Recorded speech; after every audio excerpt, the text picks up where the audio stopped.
Group stage শেষ করে top ফোরে যে সমস্ত টিমগুলো কোয়ালিফাই করেছে তাদের মধ্যে অস্ট্রেলিয়া বনাম south Africa match Australia south আফ্রিকার এগেন্সে খুব সহজভাবে জিতে যায়। সাউথ আফ্রিকার রানেই করে 97, যেটা অস্ট্রেলিয়ার কাছে কোনো ব্যাপারই না।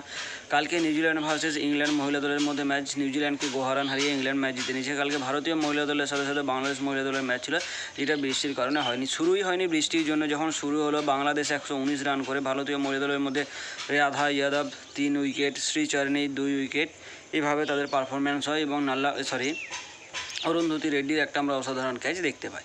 তারপর যখন ভারতীয় মহিলা দলের চেস করার সময় এলো, ভারতীয় মহিলা দলে ব্যাট করলো স্মৃতি মান্ধানার এখনও পর্যন্ত ওয়ার্ল্ড কাপে সবচেয়ে বেশি 4 মারা রেকর্ড করেছে নিজেদের নামে। ইনিংসটা খুব ধীরে ধীরে সামনের দিকে এগোতে থাকে, কারণ আমাদের টার্গেটটা খুব কমই ছিল, 27 ওভারে আমাদেরকে 120 রান করতে হতো। ঠিক সেই সময় বৃষ্টি আসে এবং বৃষ্টি এতটাই পরিমাণে আসে যে খেলাটা পুরোপুরিভাবে বন্ধ হয়ে যায়, অর্থাৎ যেটা 2 পয়েন্ট আমাদের পাওয়ার কথা ছিল সেখানটায় পুরো ম্যাচটা অ্যাবান্ডেড হয়ে যায়।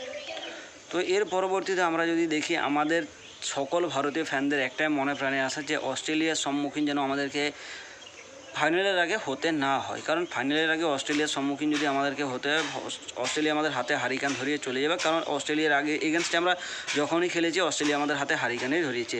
এবারে আমাদের সবচেয়ে বড় ভয় রয়েছে, আমরা ইংল্যান্ডের এগেনস্টে একটা ইজি উইন ছিল যেটা আমরা জিততে পারিনি, অর্থাৎ আমরা ইংল্যান্ডকে জিততে দিয়েছি, বা যাই হোক আমাদের ভাইস ক্যাপ্টেনের ভুল ডিসিশনের জন্য আমরা ম্যাচটা হেরেছি, সেটা একটা আলাদা কথা। সাউথ আফ্রিকার এগেনস্টে আমরা যেভাবে হেরেছিলাম, অর্থাৎ একটা টাফ ম্যাচ ছিল, চ্যালেঞ্জিং ম্যাচ ছিল, যেখান থেকে সাউথ আফ্রিকা ম্যাচটা নিজেদের নামে করে নেয়। নিউজিল্যান্ড, তাদের এগেনস্টে আমরা জিতেছিলাম ঠিকই বটে, কিন্তু সেই দিনটা নিউজিল্যান্ডের জন্য কোনোভাবেই ছিল না। অর্থাৎ টপ 4-এ যে 3টা টিম কোয়ালিফাই করেছে, 3টা টিমই আমাদের জন্য দুর্বলতা, অর্থাৎ বিশেষ করে অস্ট্রেলিয়া হচ্ছে প্যারাসিটামল আর ভারতীয় মহিলা দল হচ্ছে জ্বর। প্যারাসিটামল এবং জ্বরের যে সম্পর্ক সেটা আমরা সকলেই জানি, এটা আলাদাভাবে বলার মতো কিছু নেই। তো আমরা এখন আশা করতে পারি আমাদের টিম যখন অনেক কষ্ট করে টপ 4-এর জন্য কোয়ালিফাই করেছে, শেষমেশ একটা ভালো পজিশনে যে আমাদের টিম ম্যাচটা শেষ করুক বা ওয়ার্ল্ড কাপটা শেষ করুক। এবং আমাদের ক্যাপ্টেন কথা দিয়েছিল যে এবারে ওয়ার্ল্ড কাপ যেহেতু আমাদের ঘরেই হচ্ছে, তো ওয়ার্ল্ড কাপটা আমাদের ঘরেই থাক।